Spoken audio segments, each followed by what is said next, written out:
આખા દેશમાં સૌથી પહેલા જોવા મળવાની છે આ સ્માર્ટ પાર્કિંગની સિસ્ટમ કે જે અમદાવાદના સિંધુ ભવન રોડની ઉપર અત્યારે ઇન્સ્ટોલ કરવામાં આવી છે for trial basis. I am going to show it to you.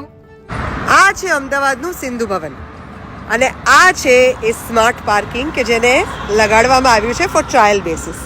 આ પીળા પટ્ટાની અંદર તમારે તમારી ગાડી લગાડવાની છે. માની લો કે આ પીળો પટ્ટો તમે પસંદ કર્યો તો તમારી ગાડી આની ઉપર આવશે અને બરાબર આની વચ્ચે તમારે તમારી ગાડી પાર્ક કરવાની છે.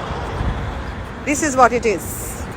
દેખાય છે એએમસી સ્માર્ટ પાર્કિંગ. આની ઉપર જ્યારે ગાડી મૂકો ત્યારે આ લાલ ભાગ જે છે એ ઊંચો આવશે અને તમારી ગાડી અહીંયા લોક થઈ જશે. You can read these details here.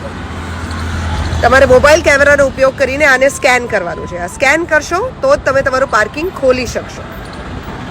Instructions અહીંયા લગાડવામાં આવી છે.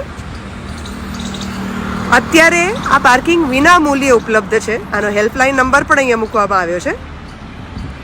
And now we are going to test this parking by parking our own car here. હવે ગાડી આપણે બરાબર આ રેડ પટ્ટાની ઉપર મૂકી છે. જુઓ નીચે અત્યારે યલો પટ્ટો દેખાય છે. ધીમેથી એમાં રેડ પટ્ટો ઉપર આવશે. એ કેવી રીતે આવશે પેલી બાજુથી તમને બતાડું. આ રેડ પટ્ટો જે છે એ ઉપર લાવવાનો છે તમારે. 4 મિનિટ પછી આ રેડ પટ્ટો ઉપર આવશે. ત્યાં સુધી તમારી ગાડી ત્યાં ને ત્યાં રહેશે. પછી જો લાંબુ પાર્ક હોય તો આ રેડ પટ્ટો આ જેવી રીતે ઉપર આવ્યો ને બરાબર એવી રીતે 4 મિનિટ પછી ઊંચો આવશે. એની ઉપરથી ગાડી કાઢી લેશો તો ટાયર ખરાબ થશે એટલે એવું નહીં કરતા. આ સ્કેનર જે છે એને તમારે મોબાઈલથી સ્કેન કરવાનું છે.